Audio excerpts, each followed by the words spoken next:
Hello everybody and welcome to Rose Menagerie. Today we're going to be looking at a long video, I think, of all of what we have planned for the boys' kindergarten year, which is crazy to even think about. So if you're interested in learning more, stay tuned.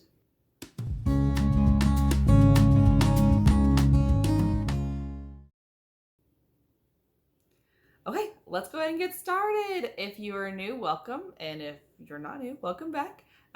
If you haven't subscribed yet, go ahead and do that and like, and feel free to comment throughout the video. I'd love to hear back from you guys.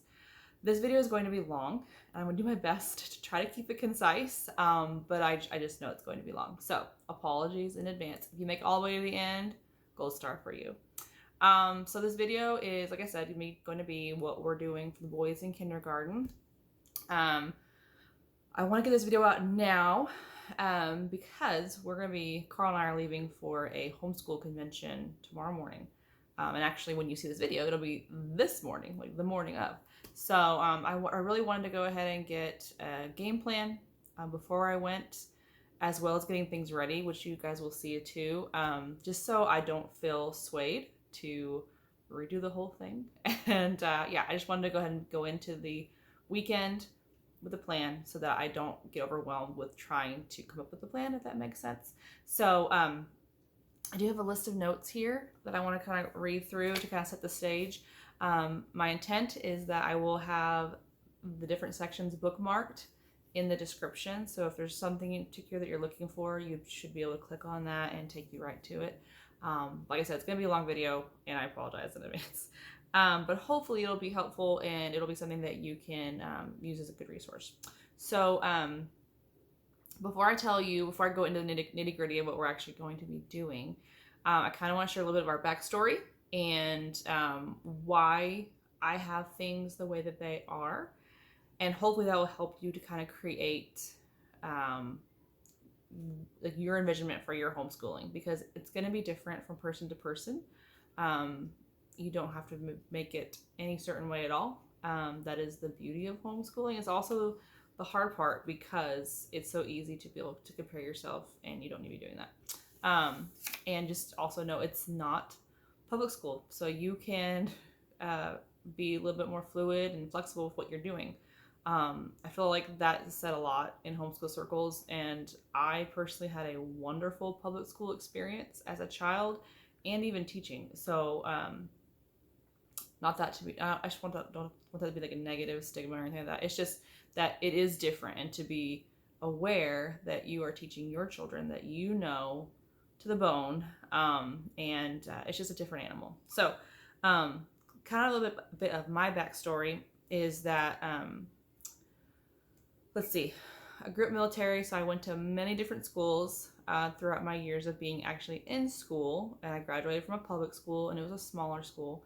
I feel like I had a lot of great foundational things. Like I had so much fun in school, from being little bitty, like just magical. Like elementary school, we would do art all the time. We always had a year-long project where every grade level did like 1 year we made a rainforest, and every grade level had to create a biome in the rainforest. We had this huge room that we decorated to look like a rainforest, and you'd walk through it. We did like Pioneer Days 1 year, and we did candle dipping, and it was just such a great experience to have, and one that I'm very thankful for, because I realized that's not everybody's story. So I've always loved school, and just like the magic that you can find there. And then my degree is in teaching, and I taught first grade for 4 years, I think. And I taught third grade for 1 year. I have a master's in curriculum and instruction and a master reading teacher. Basically, I love reading and I'm a nerd. So that's kind of just like who I am and like my story. And I say that because the way that I organized my things is very much based on me being a classroom teacher, because that's my story.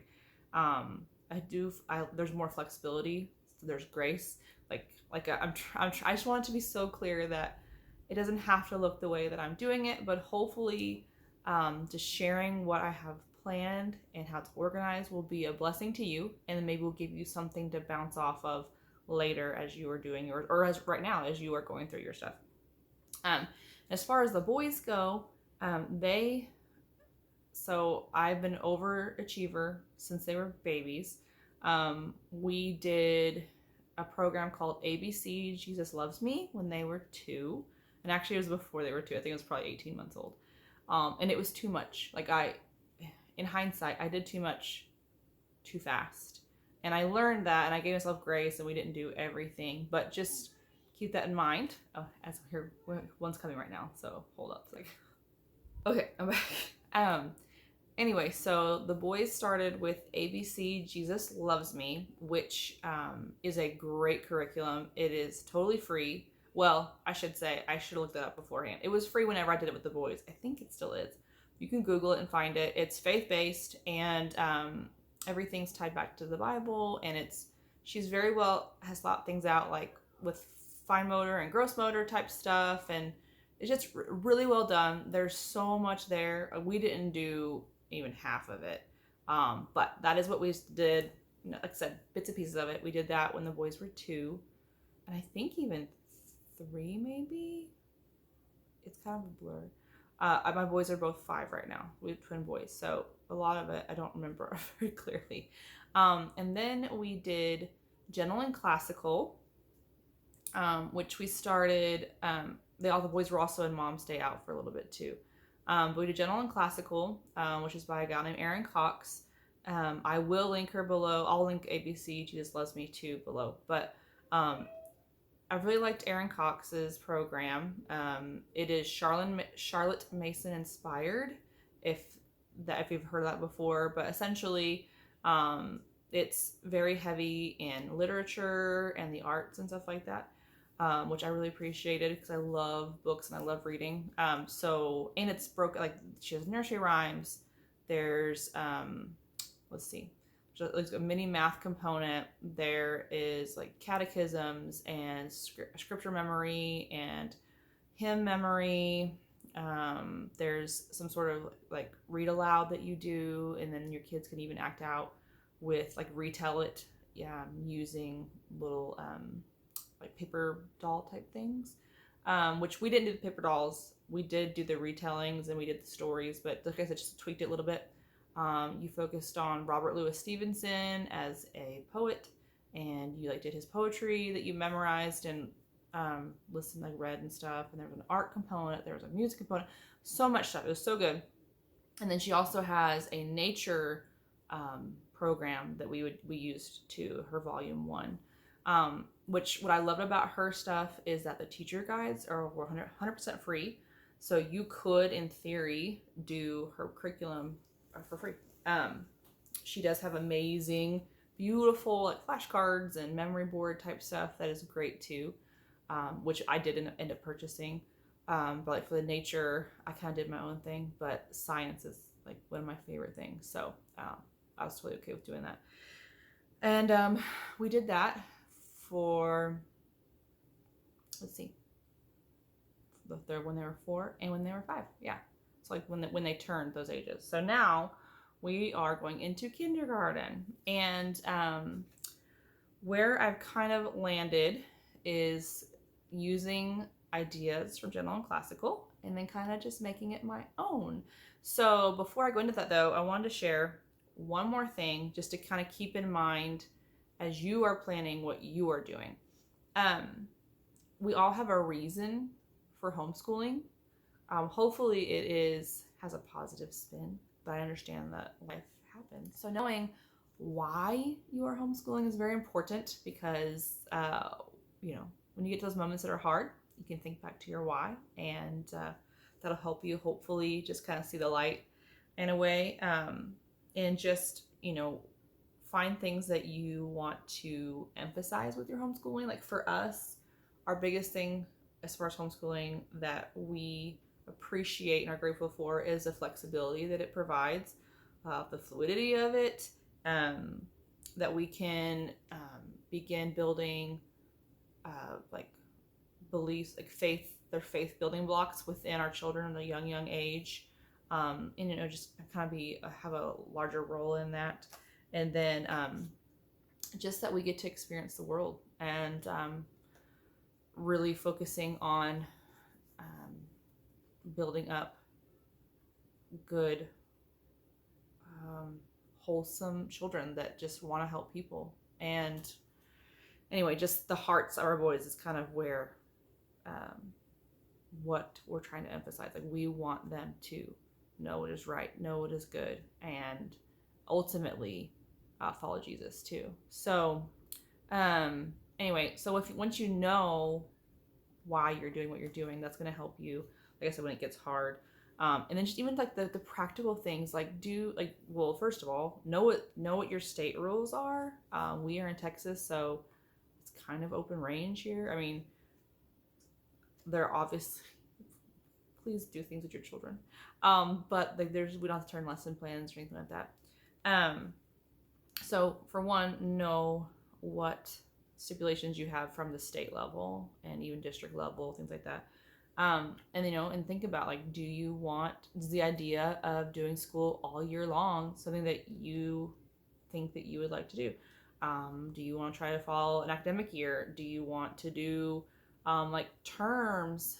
Do you want to take breaks? Do you want to do a 4-day week? Do you want to do a 5-day week? Do you want to do every other week? Some of that will kind of come as you just homeschool and you do life. And personalities are different. Maybe you are go with the flow kind of person, and it might just work out for you that way. I like to plan things so that when life does throw curveballs, I can adapt quickly.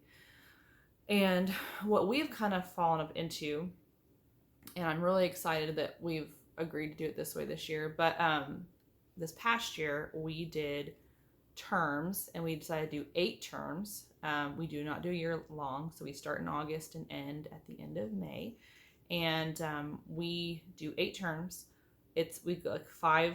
The first one is 5 weeks. The second one is 4. Then it's 5, and then 4, and then 5, and 4, and all the way to the end. But we take a week off in between each term. So for example, we'll start August 1st. We'll go for 5 weeks. And then that first week, second week of September, the first full week of September, we are off that week. And this time we actually have a trip planned. And then we will go, once we come back, we'll start our second term, which will be 4 weeks long. And then we will have a break, which should be the week of their birthday. And then we go 5 weeks, and then we have a break for Thanksgiving. And then we go 4 weeks, and then we have Christmas, which I think we did 2 weeks. I can't remember what we did for Christmas. But regardless, a friend from college, that's kind of how they were breaking theirs up. And they have an RV, and they go and travel during their weeks off. And eventually that's kind of what our plan is as the boys get older. But for now, it's just a saving grace for me because I get overwhelmed really quickly or just burnt out. And that week off is just good for all of us. So something to think about. You may want to do that too. And then the thing we're starting new this year that I kind of mentioned a little bit ago that we had agreed to do is we are doing a 4-day week instead of a 5-day week. And I kind of, like last year we did a 5-day planning wise, but I ended up only doing 4 days. So I kind of did that anyway last year, but this way I went ahead and planned it that way. And essentially that's because my husband's off one day, like he's off during the weekend typically. And actually that's not even a thing sometimes. But Fridays are his days off. So no schooling on that day. And actually our co-op might even be meeting on that day. So we might definitely not doing school on Fridays. But regardless, it just kind of makes it for an easier week for me. Because I don't have to worry about trying to do all the things. Like Friday is just going to be clear. Which, little plug too, if you want to do a co-op, that's something else you can think about. Co-ops are great. You can try to find them locally, like on Facebook, or like here in San Angelo, we have a huge homeschooling group, and it's been pretty easy to find people to plug in with. So just be looking for that if you want to. You don't have to either. That's the beauty of it. You can kind of do whatever you like. But yeah, I feel like I've talked so much on that. So let's go ahead and get into what we have planned for the year. Okay, so we're finally here to what we're actually going to be doing.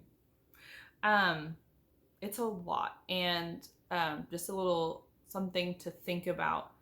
I like looking at my organization, like all the things that I have laid out on paper. It is a lot. And I remember even when we started doing general and classical 2 years ago, looking at the paper and being like, this is a lot.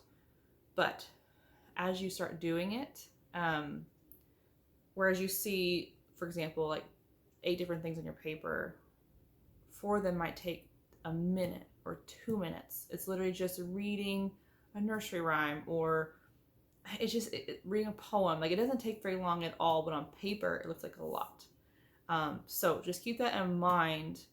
You will find your flow, and you will find a system that works for you.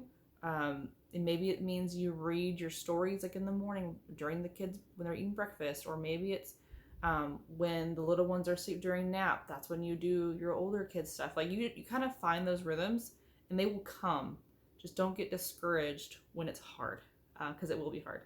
So that being said, let's talk about what we're doing.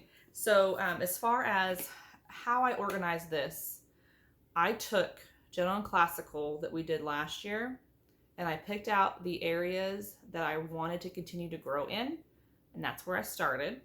I'm focusing on those areas, and then I kind of tweaked and added from there. And because we do it in terms, I just created a table basically, and I had columns that were like week 1, week 2, week 3, week 4, week 5, and then along the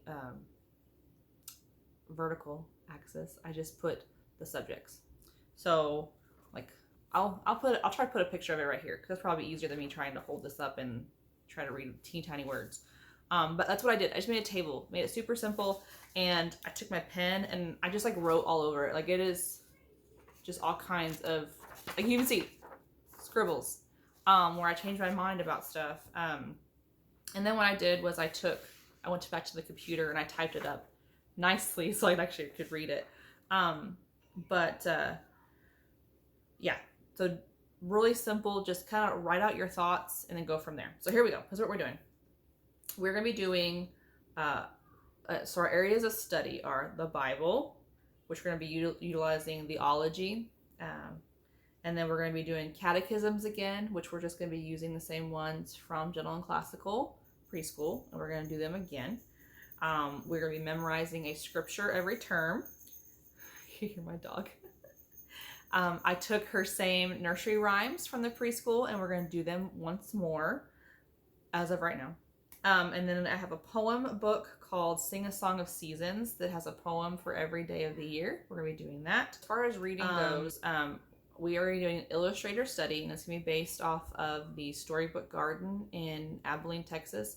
Every year they do a children's literacy festival. We actually went to our first one this past summer, as in like last month.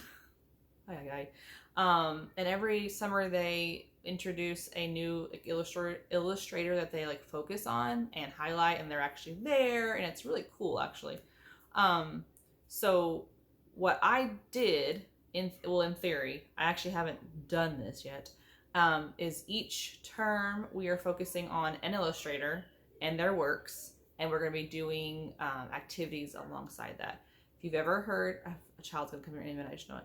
If you've ever heard of the curriculum called 5 in a Row, it's loosely based off of that as far as my thinking goes. We actually did this when I was in first grade, when I taught first grade. So it's kind of, essentially, you take a book and then you do activities with the book. And it could be, like, for example, if you were going to be doing something that people are familiar with, like the Cat in the Hat. You could do a cause and effect lesson of like talking about and breaking up down scenarios, like, you know, because the cat did this, what's going to happen? Or if the cat hadn't done this, what could have happened? You could do rhyming words. You know, Dr. Seuss is really big with rhyming words, or like even creating words. You could do art with it. You could talk about more social studies type stuff. You can even, like, you know, talk about cats and like with science and like life cycles. Like there's just so much you can do within one book, which is what my goal is going to be. Each week we dissect a book, basically. More on that to come. Handwriting, we're going to be writing our scripture out once a week, and then we're going to be writing our sight words and our word family words. And like I said, this is all as of right now. We'll see if it's too much when the school year starts. Okay, so for math, we are doing Kate Snow's math for kindergarten. We did her preschool book last year, which was amazing. Yeah, I'm so excited. The lessons will take not much time at all, and they're all based around play, which is perfect. It's all fundamental. I'm just seriously so excited. I tell everybody about her stuff.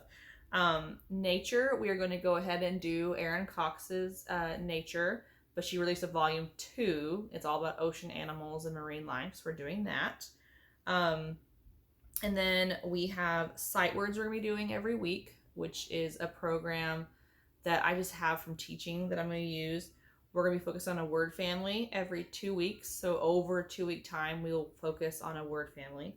And then we are going to be doing in the spring our study on the fruit of the spirit, like the fruits of the spirit.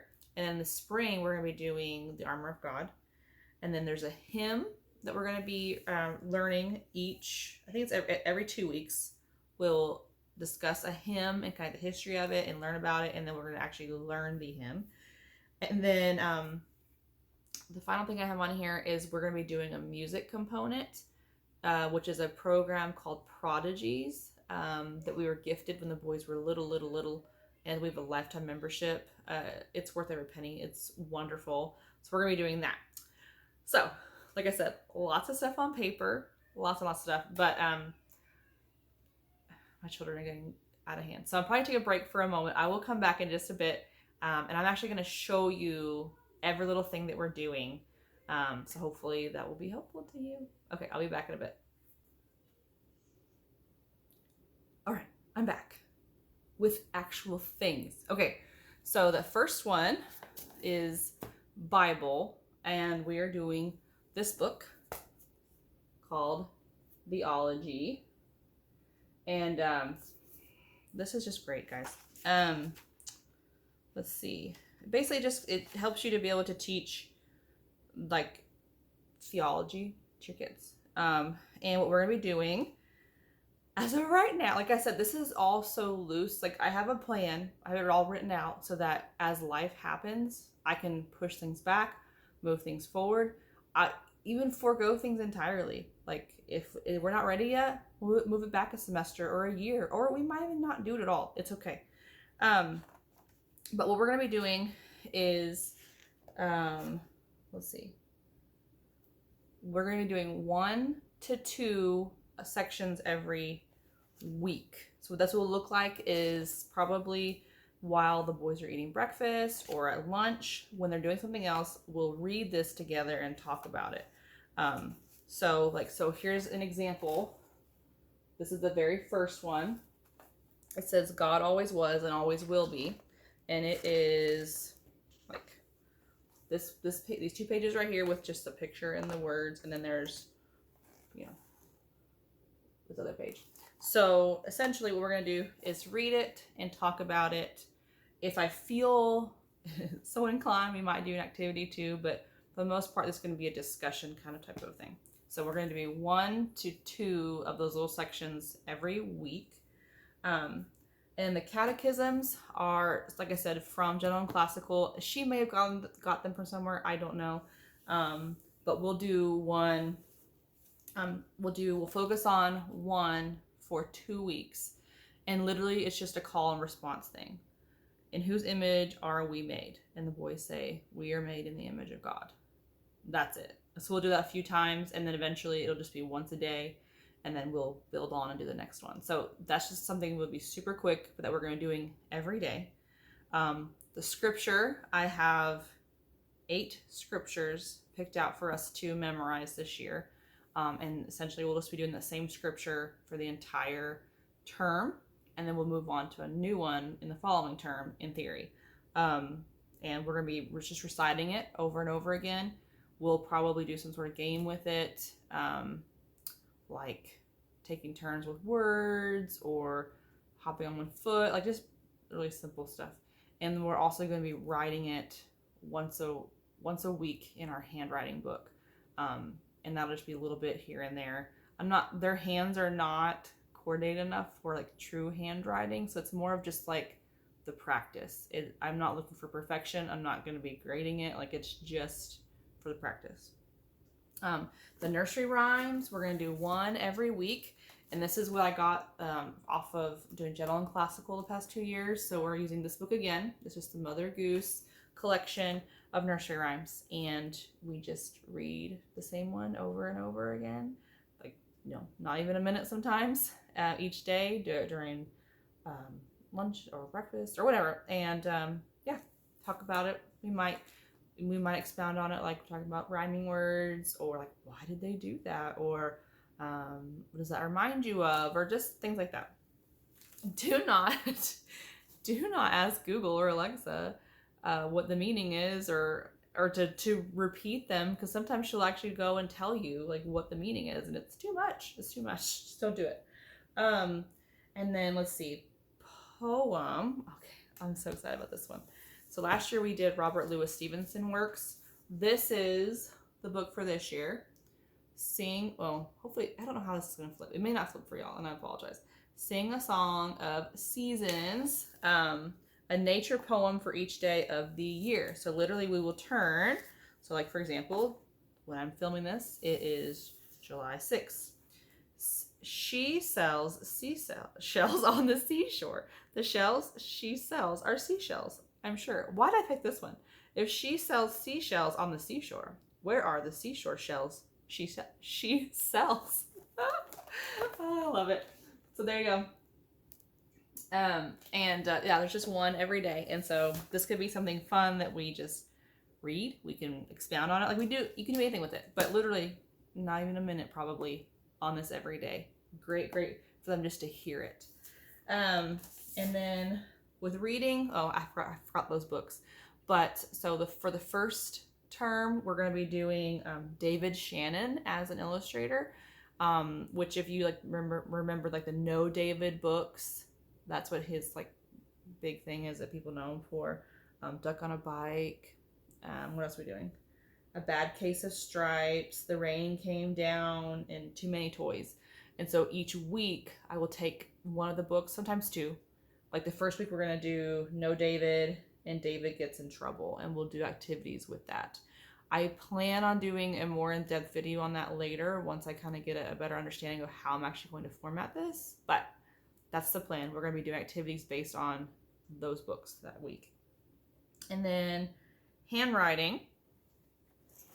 I mentioned that they'll be writing their sight words, their word family words, and then the scripture. So what I end up doing, and this is one of those things that I even hesitate showing because it could be overwhelming for some people, that I went ahead and did this, but this is how my brain works. So this is what I did. And hopefully it is a blessing to you, and maybe you could use this in some way in your home in the future or in your homeschooling. So what I did was I pre-made their stuff, like their handwriting pages. So for example, this is week 17. And I have the words already pre-done, and they will literally just trace them. So like the first day is tracing, the second day is tracing again, but there's no arrows guiding them where to go. And then the next day, it's the letters are wider or open, like kind of like open-ish, like there you go. So they can use their colored pencils to do them. And then we'll also do their scripture. So I went ahead and had these bound. So they have their name on it, and it's their handwriting book. So these are already ready to go. This is one of the things I've been working on for the past week to get done. And it's just printed on regular paper. Yeah, this took a long time. But I'm thinking it's going to be a huge blessing. So I don't have to worry about printing the papers every week. It's already done. And it's in here. They each have one. So that's that. For math, we are doing like I said, Kate Snow's Math with Confidence. I didn't mention the name of it, but this is what it is. And there is a student workbook. This little bitty thing is the student workbook. I've had friends ask if you could just get this and do the curriculum, and I say no. If anything, I would tell you get the teacher one and don't get the workbook if you need to make that choice, because this is very simple. Like, for example, the first week, they're talking about the number 1, and then, or sorry, the first day, number 1, and then it's number 2, and then 3, 4, and you just work up slowly. So this is like the first day, tracing the number 1 and then circling the number 1s down here. That's it. So if you have to make that choice, I would say get the teacher guide and don't get the workbook. But in our case, we did go ahead and get both. But I love, love, love her curriculum because it only takes like 15 minutes a day to do. It's all play-based and like games and stories, and it's just very, very well thought out and well done. And it builds upon itself, and it works with the foundations of math, which if you don't have a good foundation, that's where you have a lot of the frustration when they get older. And like I said, it only takes like 15 minutes. So for example, this is lesson 10.3. It's more patterns. So you use pattern blocks to make patterns. And you might like remove one or not put one in there and have them figure out which one goes next. Very simple, just kind of playing around with them. She does have a list in the back of like materials that you'll need, or maybe it's at the front. Regardless, she does have materials that you need, and it's all things you readily have around the house, with the exception of maybe pattern blocks, but she actually has them in the back. So if you just wanted to photocopy them, you could make your own with paper. And she also includes a story to go with each week as well. And you can just read that book with your kids, and it will help to kind of just be something you could add on to what you're learning right at that time. And hers is actually written to be done 4 days a week. So there's that.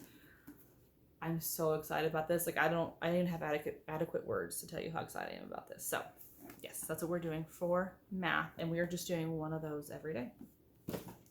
Let's see. Moving on. Nature. I believe that's in. Oh, I have all this stuff here, y'all. So this is what the nature looks like, and it is all ocean animals. So the way her nature works, well, okay, you can do a 4-day schedule, a 2-day schedule. You could do them all like one area over 2 weeks like we do, or you can do it in 1 week, you can do it in a month. You can do whatever. That's the beautiful thing about her stuff, is that you can use it however you want to. But what we are doing is a unit over 2 weeks. So for example, the first week, or the first 2 weeks, the first unit is a strand is land that borders an ocean or sea. So we will talk about that kind of stuff. There's books that she has that we'll be reading. There's other books that she gives you an example that you could go find from your library.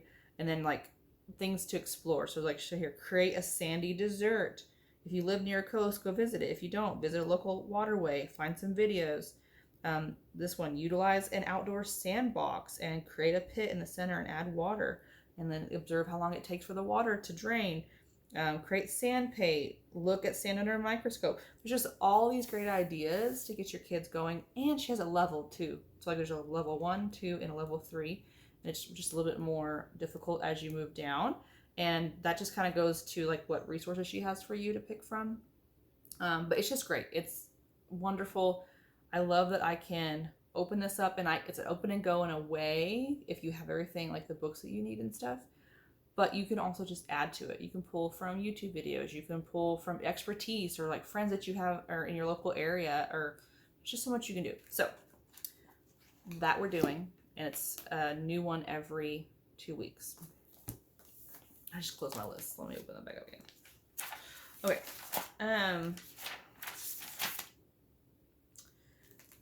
Okay, so Prodigies is the music program. If I remember, I will put a picture right here of what it kind of looks like, and I'll also link it below.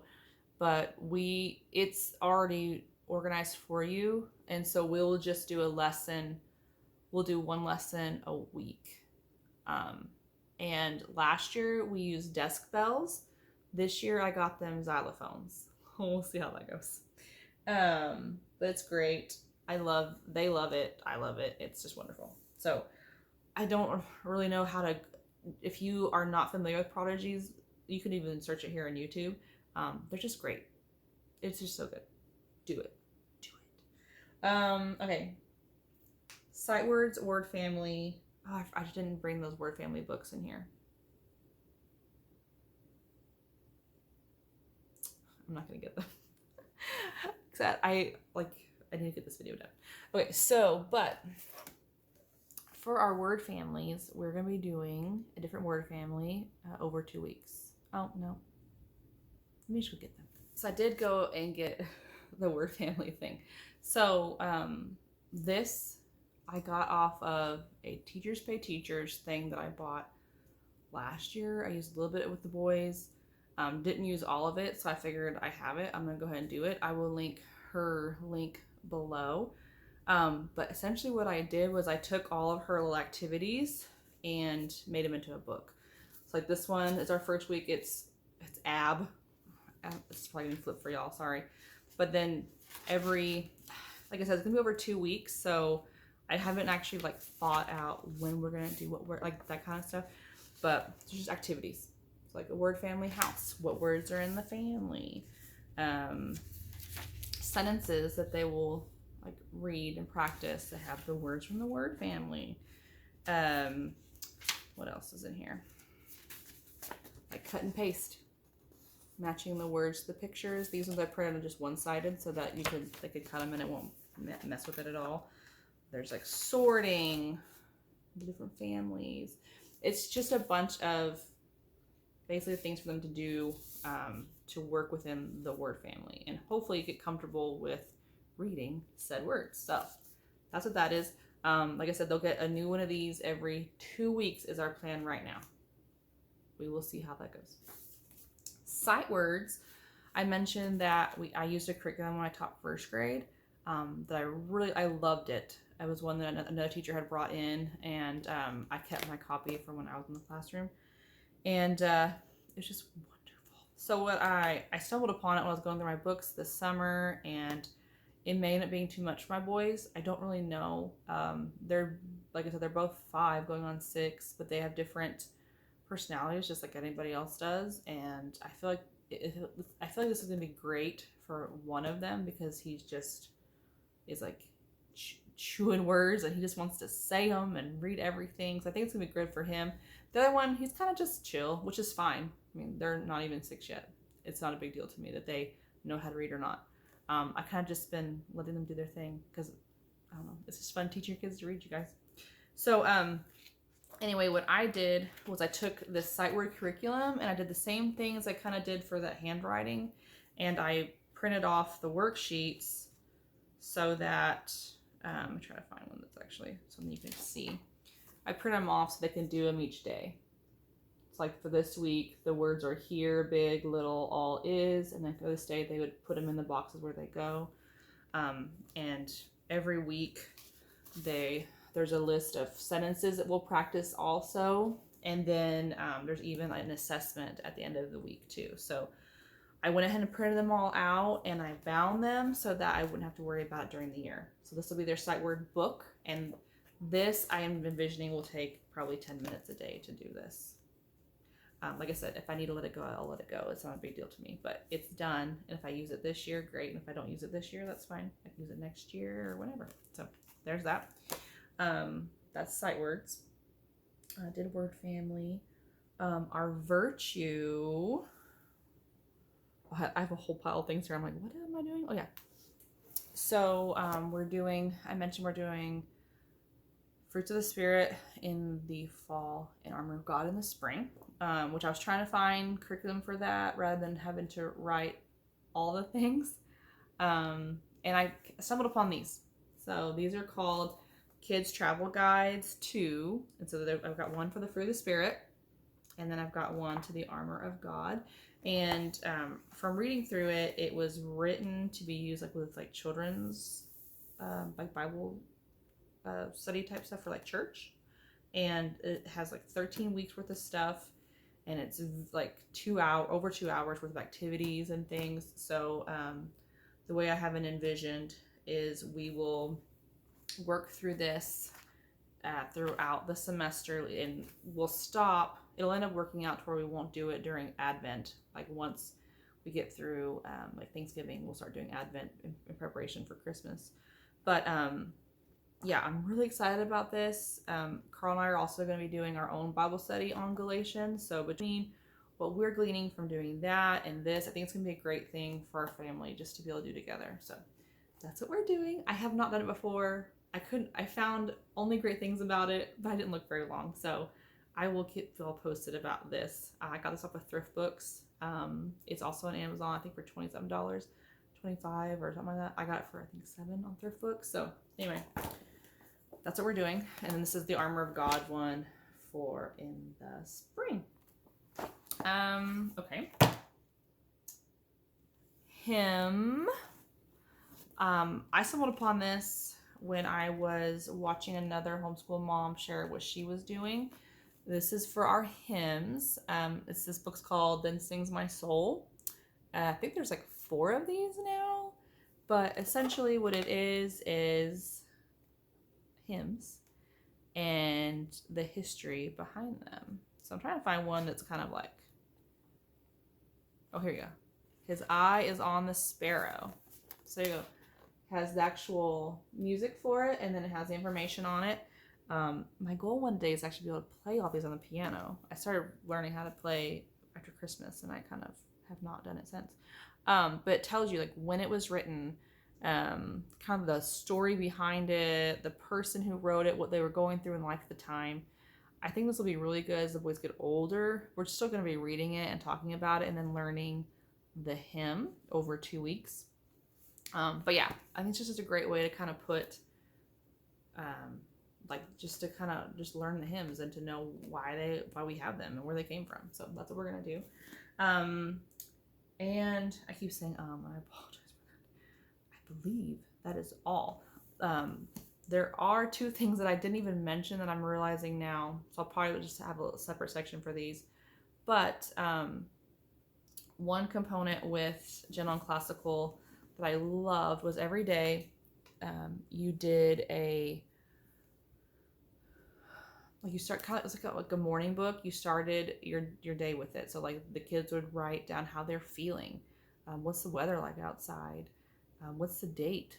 Can you make that number? And then I would also do like their letter. We'd trace their letter, or we'd count. We did all kinds of, we did it in a little like menu, like a restaurant menu thing, and you would just slide the papers in and out each week, and it was just with a whiteboard marker, and they would just practice those daily things.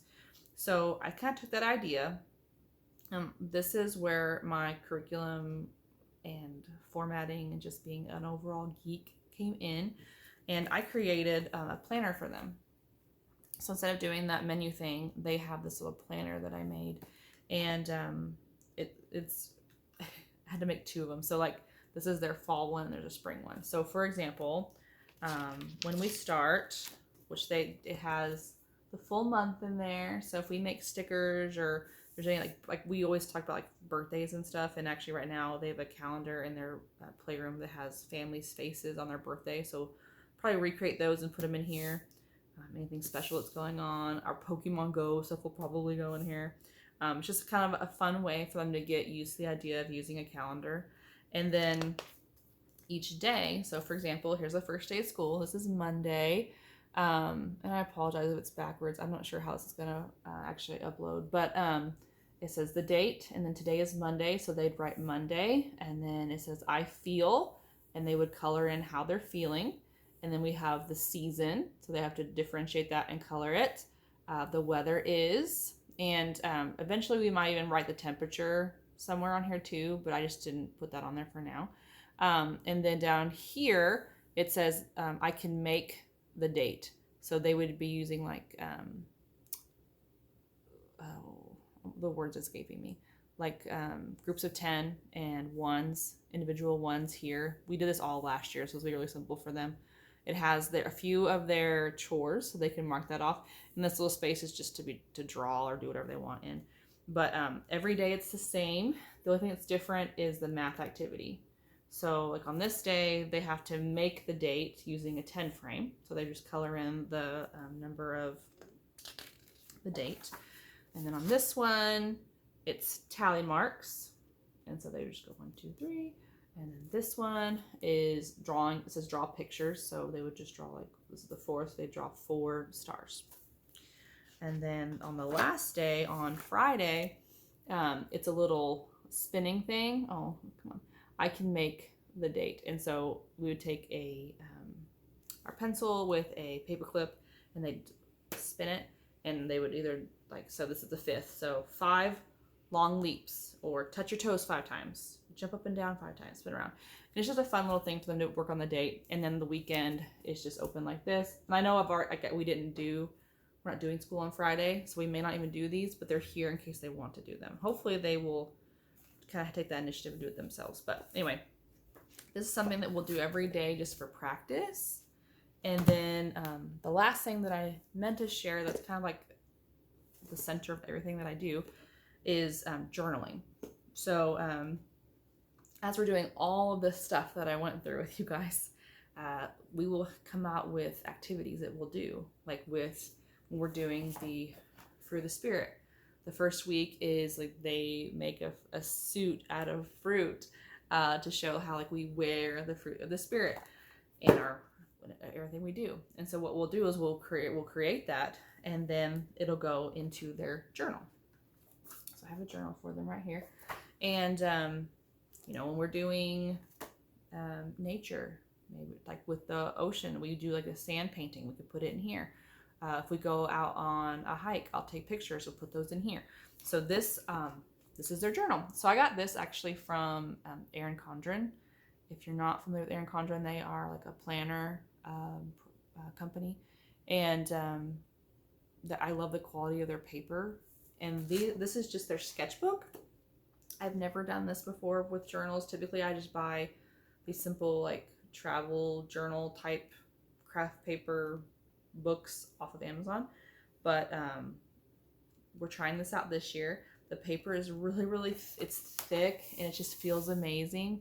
The boys should be able to use their markers in here. They should be able to use watercolors and stuff in here. So we're gonna try these out. But they're $16 on ERIN CONDREN. I did go ahead and pay, I think, $5 to get a black coil, but I just uploaded a graphic that I made, and yeah.